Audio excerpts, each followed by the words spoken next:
আব্বা হ্যাঁ আমরা তো গরিব কেনে, এই প্রত্যেক দিন আলু ভর্তা ডাইল আর ভাল লাগে না আব্বা।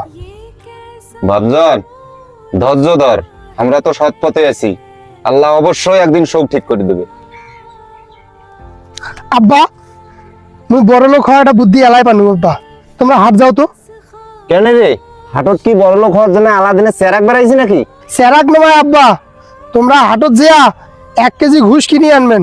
মুই প্রত্যেক দিন বিয়ান বেলা সকালে উঠি পেট ভরে ঘুষ খাই। আল্লাহ, গাদার ছাওয়া, ঘুষ কি খাওয়ার জিনিস? তা কিনে আনবো? হ্যাঁ আব্বা, ঘুষ খাবার জিনিস। মুই কালকে মোরত শুনলুম মন্টুর বাপ ঘুষ খাইতে খাইতে আল্লাহ বড় লোক হয়েছে, গাড়ি করছে বাড়ি করছে। তুই মুখো ঘুষ ঘুষ কিনি দে, মুই ঘুষ খেয়া বড় লোক হইম।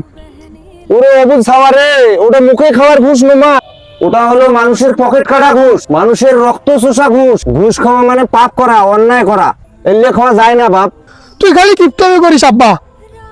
মন্টুর বাপ প্রত্যেক দিনে যদি ঘুষ খাওয়ার পায়, তাহলে তুই মোক 1 কেজি ঘুষ কিনে দিবে না পাইস?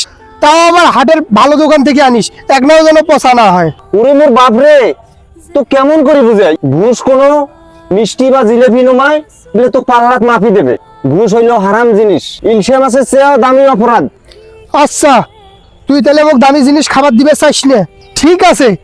1 কেজি কিনে আনা লাগবেন না, 250 গ্রাম কিনে আনি দে মোক। অল্প অল্প করে চাবে খাবো, তাও আস্তে আস্তে বড় লোক খাবো। ওরে খোদা, এই সবার হাত থেকে বাঁচবার জন্য মোক বুঝি এখনই বিষ খেয়ে মরা লাগবে।